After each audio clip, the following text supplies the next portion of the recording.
This is Valley News Live at 4. Good afternoon, everyone. Here's a look at today's top 4 at 4. A silver alert has been canceled for a 76-year-old man. He was found dead this morning. Law enforcement in Ramsey County found Thomas Townsend in the Starkweather area north of Devil's Lake. Authorities found his vehicle in the same location. The Ramsey County Sheriff's Office says it's still investigating, but there doesn't appear to be any danger to the public. A local teen accused of assaulting 2 women in South Moorhead is heading to trial. 18-year-old Ashton Bellafuel is charged with second-degree attempted murder as well as first, second, and third-degree assault. Officers were called to the 1900 block of 18th Avenue South in Moorhead on November 19th for an ongoing disturbance. The 2 victims told officers that after a verbal argument, they were assaulted with a knife, screwdriver, and a stick. A woman believed to be behind this string of car break-ins and package thefts now faces multiple charges.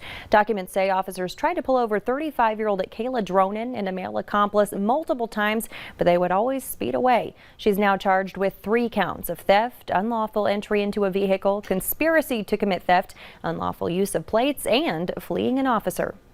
Police are still looking for a snowmobile. We told you yesterday that a trailer and 2 snowmobiles were stolen over the weekend from a parking lot in the area of 8th Street and 30th Avenue South in Moorhead. The trailer and the black and green snowmobile have been found. If you see the other one, call Moorhead Police.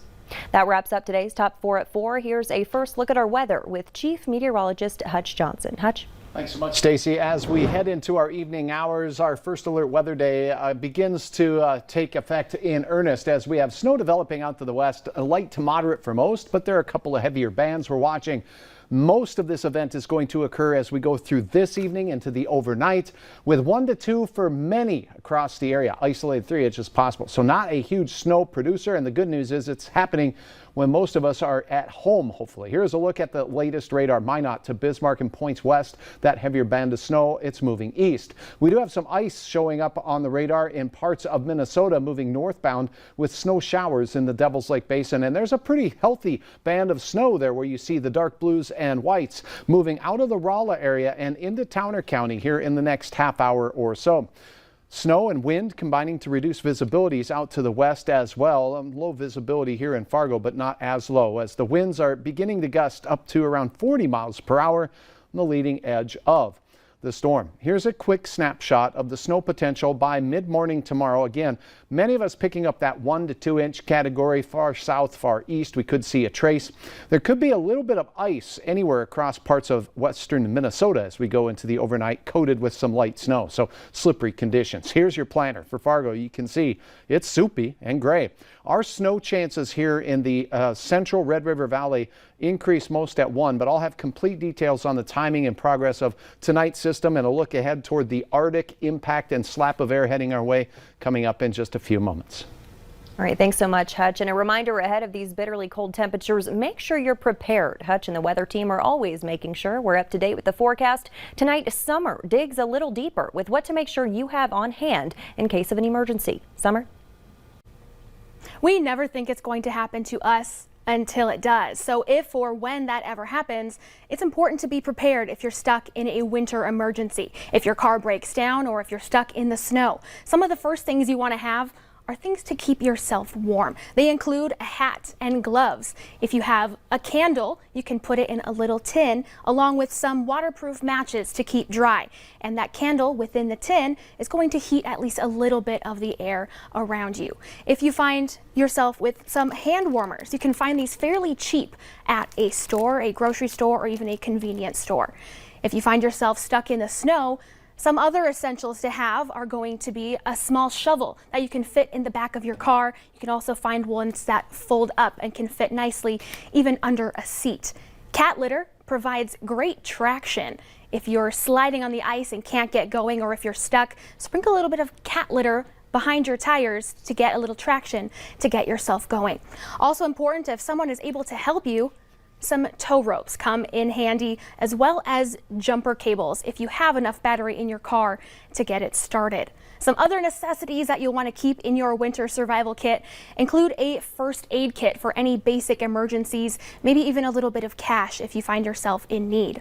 Water and snacks. You can find emergency filtered water. And as far as snacks, you want things with high calories that are going to help keep you sustained a little longer. A flashlight, especially in the winter. It gets dark quickly, and it's dark for the majority of the evening and for much of the day during the winter. So a flashlight along with extra batteries will really come in handy. These are just some of the basics that you're going to want to put in a winter survival kit. Super easy, toss it all into a backpack and just keep it in the back of your car. All right, good info there. Thanks so much, Summer.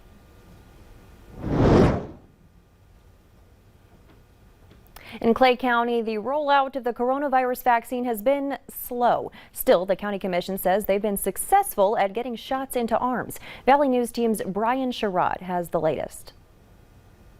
Clay County continues to receive vaccination doses to provide to their patients that qualify and would like it.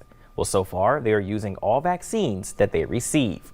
Now this week, Clay County Public Health is receiving 1,000 vaccination doses this week. 500 are first doses, while the other 500 are second doses. These doses are shared with Essentia and Sanford. Last week, Clay County received 975 doses and also provided with Sanford and Essentia. Clay County continues to vaccinate patients in Phase 1A, but invite child care centers and E12 educators to these clinics. So far, the COVID-19 numbers are continuing to decrease. Numbers are still low. Of course, we'd like to see a lot more, and this is just based on vaccine availability. So we're getting every amount of vaccine that we receive. We get that out within 3 days as required. 90% needs to be out within 3 days. So far in Clay County, 5,565 people have received the first dose, while 1,272 people have received the second dose. The first dose, known as a jumpstart dose, provides 50% immunity. The second dose provides 95% immunity, and this does include Moderna and Pfizer. Well, Fergus Falls continues to be a pilot site focusing on second doses this week. They use a random selection process to choose who will get the vaccine. Brian Sherrod, Valley News Live. The state launched a vaccine locator map to help connect Minnesotans with providers who are giving the shot. We have that map up on the VNL News app if you click on this story, but there's been a bit of confusion. The map only shows clinics who are registered vaccine providers and doesn't indicate vaccine availability. According to President Biden's team, his goal of administering 100 million shots in 100 days is well on track. CDC Director Rochelle Walensky says COVID cases and hospitalizations are decreasing, but says COVID variants threaten to reverse positive trends. Cases remain extraordinarily high, still twice as high as the peak number of cases over the summer. And the continued proliferation of variants that likely have increased transmissibility, that spread more easily, threatens to reverse these recent trends. The U.S. is now averaging more than 1.3 million vaccinations per day. Desperation to get the vaccine means you may need to be on alert. Scammers are trying to take advantage of people wanting to get the shot ASAP. WCCO's Aaron Hassanzadeh explains what you need to look out for to keep your money and personal information safe. It said you'll get a free vaccine, but you must be there at a certain time and you'll get, the vaccine. Susan Esquivel got a call from a number with a 400 area code to her home phone on Monday, promising a COVID-19 vaccine if she acted quickly. And I thought, this really sounds weird, but I'm going to listen to more of it. Calls like the one Susan got are what agencies across the state are now warning about. COVID-19 vaccine scams, offering fake opportunities to get your shot and hopefully take something from you in the process. Here are a few red flags to look out for. The Minnesota Department of Health says if anyone tries to sell you vaccines, it's fake. Everyone will get theirs for free through an approved provider. And if anyone says you can pay to get on a list or to get to the front of the line to get your vaccine, that's a scam too. Also, if anyone offers to ship you the vaccine, no way. Everyone will get theirs from a professional. Because the vaccine is so new and a lot of people are thinking about it and wanting it. Some folks are even desperate to get this. We know that activities related to scams are happening. The Better Business Bureau and the Hennepin County Attorney's Office are also warning people to be on high alert. If anyone asks for your credit card, bank account, or social security number, turn them away. And be on the lookout for phishing emails promising the latest and greatest vaccine updates. And remember, no one from Medicare will call, text, or email you to set up an appointment. Erin Hassanzadeh, WCCO 4 News.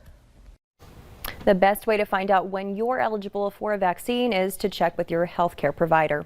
If you're looking to stay on top of the latest vaccine information, get our new VNL vaccine tracker. You can access national and local resources in just 2 easy steps. Just open your phone camera and point it at the QR code on your screen, then tap the link that pops up. Alaska native Erin Letzring is the winner of the 2021 Bear Grease Sled Dog Marathon on Minnesota's North Shore. She's the first woman to place first in the 300-mile contest in more than 20 years. It was a victory separated by mere moments. She was neck and neck with last year's champion Ryan Reddington throughout the last leg, but she says her dogs just had a little more gas left in them. Sanford Health raised a record amount for the Children's Miracle Network through their Radiothon fundraiser last week. They raised a record $180,000. Last year, Sanford raised around $160,000. The funds support special programs, high-tech medical equipment, and research and education for Sanford Children's Hospital. Sanford has the only Children's Miracle Network hospital in North Dakota, serving kids throughout North Dakota and northwest Minnesota. Well, this year's Super Bowl commercials will be much different than we're used to. Next, we'll tell you which major advertisers are skipping the event. And winter is fixing to return to the northern plains. Tonight we're soupy, but overnight and into tomorrow we will see snow, we will see wind and cold. All of the details on winter's return coming up next.